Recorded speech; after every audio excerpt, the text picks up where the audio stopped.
and gentlemen, welcome back to Respawn Land 2014, the first one for Respawn for the year. They do this basically every quarter. I am GameStar's RagnaroK. I am bringing you all the Dota 2 action here from Respawn Land in the Union Hall, Bandura Latrobe University. If you're in the area, come down, check us out. Massive amounts of people, a very good turnout, especially seeing it's the basically the first month of the year. Not as many as we usually see, but plenty down here. Probably going to bump into a few people you know online. But we are into the semi-finals. I know there's only been 2 games beforehand, but as I said, not the greatest of turnouts because it is early January. But we do have MTS Gaming going up against Calamity Gaming. This is a best of 3 semi-final. The draft is already underway, so I'll jump you over to the in-game screen. We'll quickly go over the bands that have been banned out. MTS has banned out Timbersaw, Weaver, Luna, as well as Clinks. Obviously not knowing much about the last games that were played. Calamity Gaming really don't like that Pugner. They've banned him out again, banning out Clockwork instead of the Outworld Devourer this time though. Slark as well as Darkseer, and the pickups, MTS have managed to get themselves Lion, Visage, Bounty, and Calamity Gaming have picked themselves up Alchemist, Lich, and Outworld Devourer. So this is going to be absolutely huge, this match. Best of 3 as I said, and we have one person out of the game at the moment. Hopefully he'll be coming back very, very shortly. It looks like it's Mark and Mark from MTS Gaming, but we do have 2 more picks to go, and 2 more picks apiece, as well as 1 more banner piece to go. Alchemist, we saw him used very, very well by Calamity Gaming in that first game against the Mexi guys. Massive, being able to get big amounts of damage, especially with that, being able to do Roshan very early, and a Viper pickup from MTS Gaming this time. Calamity Gaming, we saw them play it in the last game. It's going to be interesting to see how they go, and the Invoker pickup once again coming out. So Invoker's going to be coming out big this time, trying to, again, and most likely going with that Exalt build once more, just to be able to beat down anywhere he wants around the map with the Sunstrike. Basically a global gank at any moment, can help out his team from anywhere on the map with some damage as long as he aims it right. But we do have the final bands coming out now. MTS Gaming have gone into their bonus time again. They do have just over a minute left of it, so they've still got plenty of time to make up this decision on who they want to ban. And from the looks of it, they're going to have to ban out some sort of hard carry. No, offlaner. It will have to be an offlaner because Alchemist, I've got a funny feeling, will be going into that offlane, and it is an Nature's Prophet ban, so they're thinking the exact same thing. Alchemist is going to be played as a support, so they're banning out that Nature's Prophet, a very, very strong offlaner. Can also just leave the lane and basically go into the jungle and do as he pleases. And a Storm Spirit ban out, thinking they're going to need a mid-hero. Viper can play that mid role very, very well, but instead they're just going to leave it out for the time being.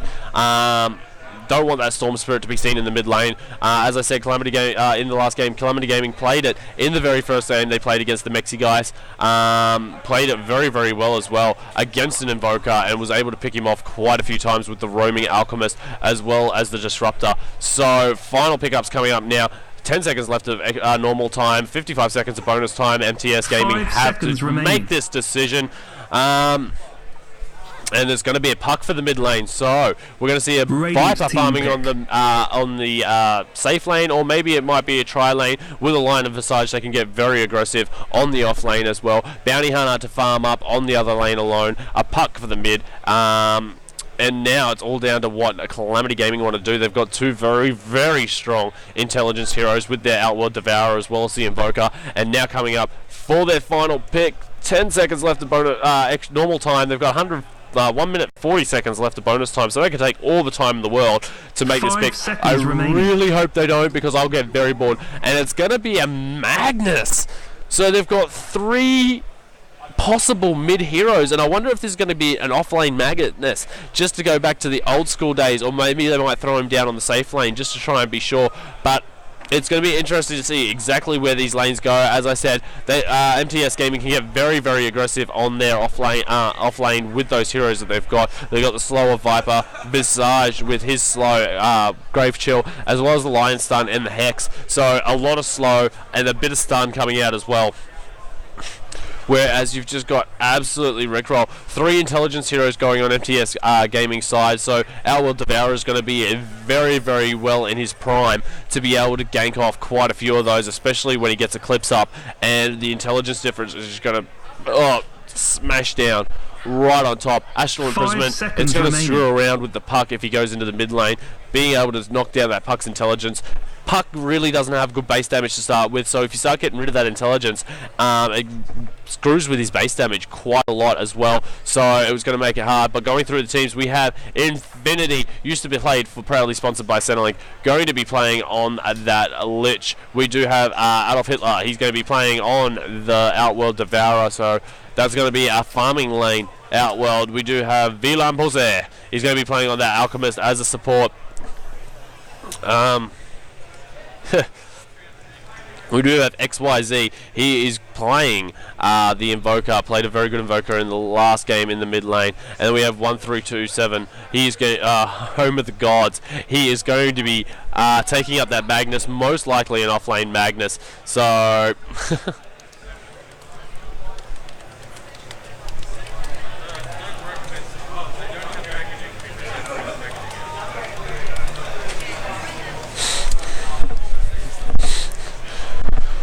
So we will jump over now into the MTS gaming lineup, and we will play. That puck is going to be played by Andytron. Sid is going to be playing on that Bounty Hunter. Marky Mark will be playing the Viper. Callum on that line, and round it all up, we do have Merv going to be playing on that Visage, and that just gets us underway. The pause is now over, and we're going to be getting away into the game. Two smokes straight up, one from Lion, one from Alchemist, either side of the map, so it looks like they're going to want to get aggressive early and move around the map as hard as they possibly can. Just a bit of a shout out right now. We do have one lovely person sitting in the game with me, hearing all the dribble that comes out of my mouth. Maya is sitting in here. She just wanted to jump in, try and do a little bit of stats. This is basically a grand final rematch of last year. Proudly sponsored by Centrelink, has been broken up, but has moved around into a few teams. It looks like a couple of them actually stayed together. Infinity and XYZ are actually still on the same team. Yeah, so Infinity XYZ both still sitting on the same team. Shoot over. I don't think any of them are actually sitting on MTS's side. From the names, no, not that I know of. I'm not sure. Courier battle, donkey, normal standard donkey. Goes to these guys because they have like the war pig. Why not? Why not? They've actually got a different courier. That makes life boring. But we do have Callum and Merv actually going up into this top lane, so it looks like it's going to be a safe lane farm.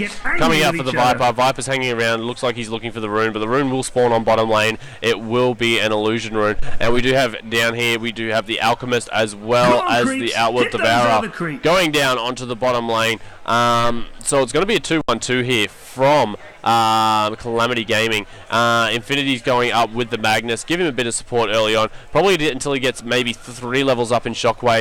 Then he can farm quite easily on his own without too much of an issue. That'll also give him a couple of points up in Skewer, so it'll give him the bonus range that he can get out of Skewer. It doesn't look like they're trying to do a massive block down here, and they actually do it quite well. And it's going to be interesting to see how this goes. It's going to be a tri-lane versus a duo lane. So a deny straight up coming out from the Magnus. Magnus getting warded off by that Visage, and now they know it's definitely a tri-lane up here. They've seen the Viper, they've seen the Lion, as well as Visage, obviously, and they're going to be trying to get out into this lane. And there we go. Oh, he doesn't quite get that Shockwave right. They're trying to deny him off. He will get the last hit on that one. Quickly going over. We will throw the last hit and denies up for you guys, just to make it easier. And another deny coming off there. That was from Infinity, so very good work there, and a deny coming back off from. So it looks like this is a battle of denies coming up on this top lane right now. It does look like pulls are going through. Sid down here on this bottom lane. Now that it's changed a little bit, he still gets experience no matter what. He has managed to pick himself up level 2, so he's got 1 point in Janado as well as 1 in his Shadow Walk. So pulling back the lane as far as you can was the Outworld Devourer, and it does look like is the pull going to keep going. And Alchemist actually smoking up himself as well as the illusions. He does have 1 point in unstable concoction, and it looks like he wants to actually come around behind this bounty hunter, and he's got to be a little worried about this. He can pop an ability, but the moment he gets sighted, Bounty Hunter's just going to know and like go into that Shadow Walk very, very quickly. So he's going to have to get it from some sort of range, and he's actually charging it up right now. 4, 3, 2, 1. There we go. Shadow Walk's actually gone, and it gets the dust off, but unfortunately it does pop before he's able to get it off. So Bounty Hunter being able to survive there. Joe Ghost walking just in the nick of time, and the Alchemist Illusions are just going to basically stand around and do nothing. Maybe help pull the camps a little bit. Going back up, Outward Devourer doing very, very well right now.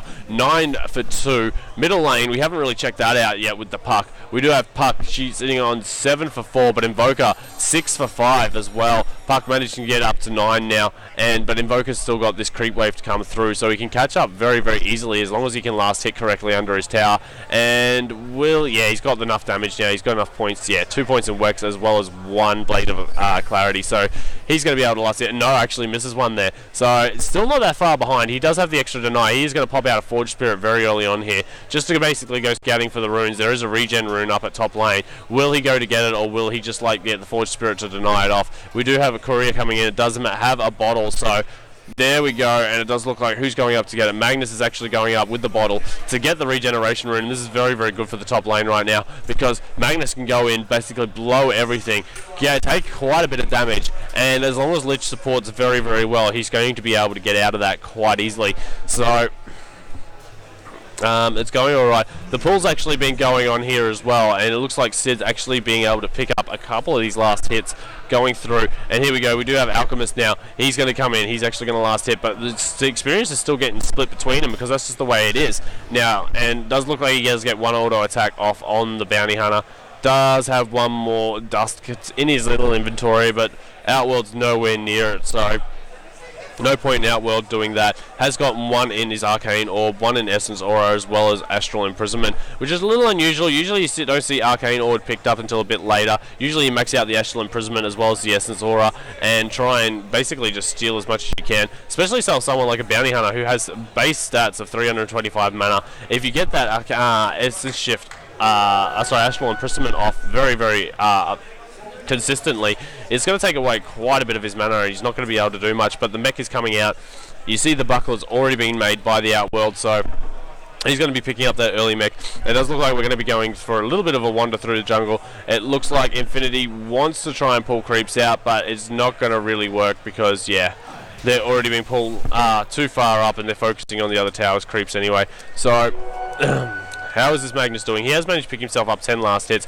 Not the best. Not as many as Viper's got, but I mean, still doing it. And oh my god, down in mid lane, it's a first blood by the Invoker. It looks like Lion and Visage came in to try and pick off the Invoker. Invoker's managing to get back on it. Cold Snap as well as a Forge Spirit just absolutely decimating the Lion. And as there's a haste rune sitting on the Puck right now, but it's not really going to be working out for him.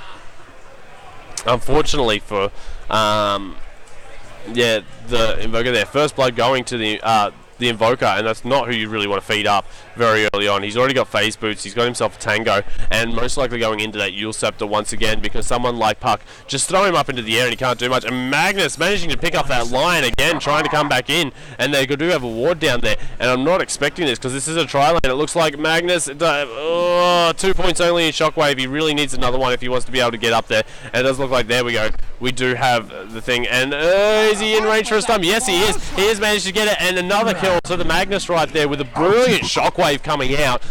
Good play there. The Alchemist moving in right behind these trees here, getting up, and it's there it is.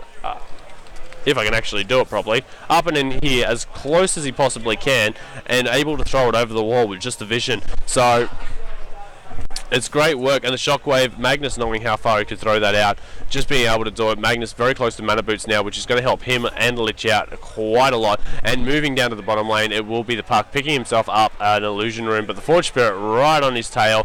Forge Spirit only 56 damage so far, really doesn't have quite a lot. But Invoker just sitting in this mid lane farming up now has 30 last hits, beating the Puck for last hits, and Invoker going to be struggling now with his Illusion Rune. It looks like Puck's using them quite well to be able to do it. Magnus picking up his Mana Boots, so now he's got Shockwaves galore. And you have a look, we do have Frost Blast as well as a Shockwave. and a very, very low Visage. And you look at Callum, he's too scared to come out right now. He basically does not want to move out of those trees whatsoever because he knows he's going to be able to get tagged up. And you have a look at this, and the Lich is trying to move in as close as they possibly can, get the Frost Blast off and everything, but he can be seen over there. There is a ward, so does get noticed over the wall, and it does look like Viper's trying to harass down this Magnus as best he can, but he's only got 1 point up in that poison, and going down. How's that Invoker going? Invoker's doing quite well, but it looks like Bounty's actually been moved off this bottom lane. He's lost quite a bit of mana. Does he have Astral? Yeah, he's got 1, so he's lost 6 intelligence, and that's quite a bit of mana he loses, and he doesn't have much anyway because I think he's been shadow walking around quite a lot. So Outworld just taking absolute control of this bottom lane right now. Not much this Bounty can really do. Outworld almost up to the mech. He's one last hit away actually. So, and he ends up missing that one unfortunately. But there's that last hit. He's going to buy up that mech basically straight away and get that out to him so they can engage quite a bit. There's 4 people up top now for him, and it does look like, yep. You're in a little bit of trouble there, and he does let the ultimate off, and it's going to actually bounce around and actually goes off to the creeps, and it will be Alchemist being able to kill Iron, and Visage actually going down there to the Sunstrike of Invoker, and Magnus faking out the reverse polarity right now, and he's just trying to get himself out of there right here, so a little bit of trouble. Alchemist is still up here on this top lane right now, but you have a look down at the bottom. Outworld's actually got free roam of this bottom lane because all of them went up into the top lane to try and make that gank, and they only got 1 kill, and they traded 2. So 5v3, and they only traded 2 kills. Or 5v3.5, we'll say. But it does look like Magnus is here trying to go down on this puck, and he will reverse polarity in the puck. Does get the double damage, and they will manage to get it out as well. And it looks like Bounty Hunter is trying to go down there, and he will not get too far right now. And it does look like out of there he goes. The line coming in for support. Magnus pulling off big play there, holding on to that reverse polarity until he really needed it, and now he's going to be able to. Dire's bottom tower is under attack. What did you happen to his bottle? Must be on the courier somewhere. Yeah, it's on the courier. Magnus' bottle on the courier. So shout out to Rue going out by the Magnus. Puck versus Invoker. Puck has an all-time 0.07 disadvantage going up against Invoker. However, with a 4.15 kill death assist ratio, Puck will. Green dude's top thing is about to That's get fair enough, over. but up against an Invoker, it's going to be very difficult, especially XYZ's Invoker. Very, very strong. And look at this, he's just going balls to the wall with the Exalt right now. Almost maxed it out, 2 full. Only 2 levels off, basically getting that, or 3 levels, because you'll put the extra one up in Invoke, so almost getting there. Under attack. But it does look like we got a bit of movement going on, but it seemed like everything. There's this ward that's sitting right here at the moment, and we do have the Sunstrike going out, and the stun, as well as that acid, and Viper basically has no chance. 7-1. This has been the story of this match so far. This whole tournament is that Calamity Gaming is just basically walking in and smashing face everywhere he possibly can. So a big thing, and it looks like Invoker's they're trying to gank up Invoker on the thing, and he's actually going to jump up, use the Yule Scepter, put himself up, and it looks like they're trying to get him as much as they can. And it does look like Aghamus, he's getting stunned out 2-1, and bye Visage, you're in a lot of trouble. And it does look like, Puck, he's in a little bit of trouble, but he is just going to get out of there, and Sunstrike, not quite enough, not going to be able to get that, and that Shockwave actually manages to hit there on the line, and looks like, there we go, yep, straight back up into the top lane. He's going to make his way back up there and go one-on-one with the Viper. Viper so far behind right now, has treads, has the Wraith Band, but you have a look at this Magnus. He's working his way to that Blink Dagger. If he gets that Blink Dagger, MTS Gaming is going to be in a lot of trouble everywhere around the map. They have to be so careful. Dire's bottom tower is under attack. As much as they got pretty good AoE T for it, won't mean anything against an Invoker with Deafening Blast Meteor, as well when that RP goes off, and basically just cleaning up the entire team with that. But the Bounty Hunter down on the bottom lane, he is not having a good time. He's only got 10 last hits, and it looks like Outworld just basically coming in here, trying to do it, and keeping that tower actually above deny range. So he's waiting for a moment that he can go on the Bounty, basically beat him down as much as he can, so he has to leave the lane, and he's going to be able to pick up that tower. We do have Alchemist. He is down here on this bottom lane now. He's actually popped his ultimate. I think he wants the mana regen to come out. not as quite as much as it used to be, I don't think, but it's still 3 mana regen at level 1. So Track has gone out, and oh, look at that, an Astral Imprisonment on top of the Alchemist, so he doesn't actually lose anything. Any health whatsoever, but he has got the Astral Imprisonment after casting his you're destroying mana pool. Essence, alright. No, I didn't steal anything. My bad. Sorry guys, I didn't sleep last night, so I'm a little bit hectic. But it does look like Puck has managed to pick himself up on an invisibility room. Invoker walks past, not knowing. Track has gone out on the Alchemist, and it looks like Puck is moving his way up the top lane, wants to get on top of this thing. But there we go. Oh, the reverse polarity's already gone out, but the Visage will end up going down, and Puck's just sitting there waiting invis right now. But we do have an Alchemist who is tracked up. He is knowing that he's up there. And Puck just wants to get the Waning Rift, Dream Coil, and then Orb combination just off perfectly, just to be able to stop all these people. And you look at Puck trying to position himself in the best position he possibly can. They're going up the ledge, and oh my god, 1-3-2-7, just jumping in and absolutely annihilating that Lion instantly. And Puck can't do anything now. He has to back out from that. All his teammates have died. The Invis runes were worn out. There's nothing he can do. And we got OD still down here on this lane, just farming up, and it looks like he's getting himself Belt of Strength or something. And holy crap! Mistaken my purpose. Why am I so? Why am I so surprised that he keeps doing this? I really shouldn't. I should just, this is just the Magnus show, guys. We'll just sit here and watch Magnus all day. It doesn't matter who's doing what. Magnus is just the man. Top tower gonna fall over soon. So 1-3-2-7 right now. We're just gonna, go around, watch him. Even if he goes to base, doesn't matter. Who cares if Invoker gets a kill on Puck? It's the Magnus show. Magnus is just the all that ends all. Has himself 6 kills, no deaths, 3 assists. Invoker actually managed to get himself 5 kills as well, but probably kill stolen by all those Sunstrikes. Just saying, XYZ. Dire's bottom tower has nothing fallen. Against you, buddy. Ruh-roh. And he does end up destroying a tower in the mid lane, and Outdoor Devourer manages to pick up the Bounty Hunter on bottom lane. Bound to happen, but every time I switch, there was a kill out somewhere else in the book and board, and it looks like Necronomicon is coming out now by the Outdoor Devourer after he gets that Merc. Still hasn't upgraded those boots, but he wants that extra pushing power. And the extra damage that can come out fighting those guys quite easily. We do have Callum. He's standing around in the mid lane, wanting to try and jump on this Invoker right now. Invoker invoked himself up a Sunstrike as well as a Deafening Blast. So managed to pick himself up a double damage now. Boots only, and he's just running straight in there. And it looks like quite a bit of trouble right now for 1/3 of his health gone in an instant. And Blink Dagger straight in, and there we go. That's going to be the end of the... Oh no, he managed to screw it up accidentally. Doesn't quite get it right. Deafening Blast, and that'll be the end of him now. And it looks like McCallum is just going to try and run around as much as he can, but it's not going to work for him. And it looks like Magnus in a little bit of trouble right now, but Puck's not going to be able to find him. Magnus is going to get out, and MTS is going to call GG on the first game. So first game underway. Calamity Gaming picking up the first one of this best of 3. Don't forget, guys, there will be another game coming up after this. This is only the first of the best of 3. Calamity Gaming absolutely dominating in this thing, and it reminds you so much of proudly sponsored by Centrelink. I am GameStar's RagnaroK. This was the first game of the semi-final best of 3 between Calamity Gaming and MTS Gaming, and we will be back with you oh so very shortly with game 2. Stay tuned, guys.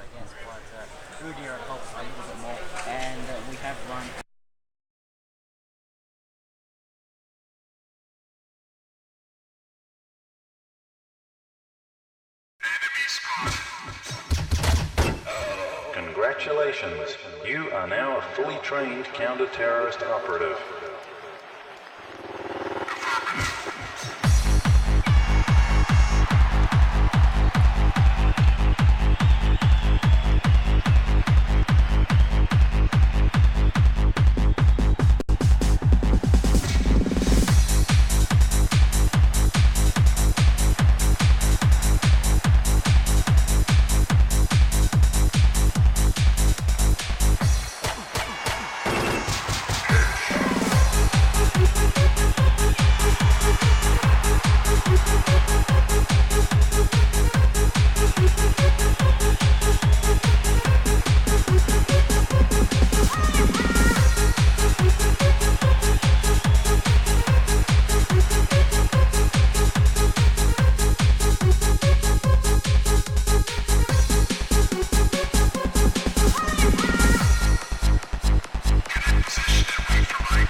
Let's